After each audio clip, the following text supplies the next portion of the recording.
जिस इस्लामी मुल्क के अंदर एक कवाली गाने वाले को उस्ताद कहा जाए, जिस इस्लामी मुल्क के अंदर गाने वाली को मलका तरन्नुम कहा जाए, जिस इस्लामी मुल्क के अंदर बगैर पीएचडी किए वो को डिग्रियां मिल जाए, जिस इस्लामी मुल्क के अंदर मिंबरों को दुत्कारा जाए, जिस इस्लामी मुल्क के अंदर मशाइख की जात पर लान तान किया जाए, फिर वहां पर जनाब एक चहलम के अंदर बैठा लट फिर यही कहेगा कि माज़अल्लाह हुजूर दज्जाल है या हुजूर को दज्जाल कहा जाए। और तुम्हें शर्म नहीं है? बाजार मिस्र के अंदर हजरत यूसुफ की सिर्फ बोली लगी थी, अल्लाह ने 7 साल कहत भेज दिया था, 7 साल तक वो उम्मत भूखी मरती रही।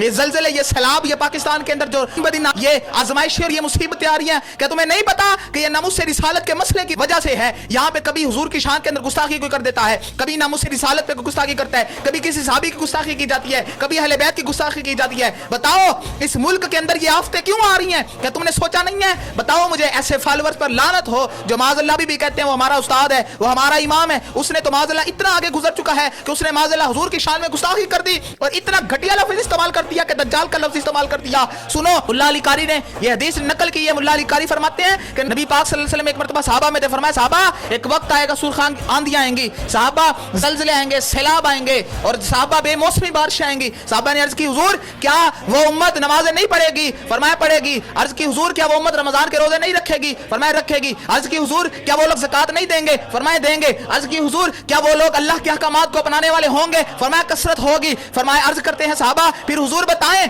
उस उम्मत पे सैलाब जलजले आंधियां क्यों आएंगी? फरमाया इस वजह से कि वो जब रात को सोएंगे तो नाचनियों वालियों का नाच देखकर सोएंगे और जब जनाब उठेंगे तो बज़ाहिर तो उनके चेहरे इंसानों की तरह होंगे लेकिन उनके असल में चेहरे बंदर और खंजीरों की तरह हो जाएंगे, लेकिन जिनको पहचान नहीं सकेगा। और तुम्हें खुदा का खौफ नहीं है? माज़अल्लाह इंजीनियर, तुम प्लम्बर, तुम्हें अपना इतने इल्म पे मान है कि तू हुजूर की शान के अंदर इतनी बड़ी गुस्ताखी कर गया है और तुम्हें पकड़ने वाला कोई नहीं है, तुम्हें समझाने वाला कोई नहीं है। ये मरियम नवाज, ये नवाज शरीफ, ये इमरान खान, ये जितने सियासी लीडर हैं, ये जरदारी जितने सियासी लीडर हैं, इनके अगर लीडर के बारे कोई बात करे तो जनाब पूरी कौम इनकी जनाब बाहर निकल है सड़कों के ऊपर और जनाब आग लगा के रखते हैं। लेकिन हुजूर के बारे इतना घटिया लफ्ज़ इस्तेमाल किया जाए, किसी लीडर की गैरत को, किसी लीडर की गैरत ना जागे और किसी के दिल के अंदर ये गुमान ना है कि हुजूर के बारे ये लफ्ज़ बोला गया है। मैं कहता हूं अगर लीडर के बारे बोला जाए तुम अगले दिन उसको लेटा कर उसको मार दो या फांसी पे चढ़ा देते हो। हुजूर के बारे लफ्ज़ बोला गया, तुम्हारे दिलों के अंदर इतनी मतलब तुम्हारे ईमान कमजोर है, तुम इतने बेगैरत हो चुके हैं कि हुजूर की शान के अंदर गुस्ताखियां तुम बर्दाश्त करने लग गए हो।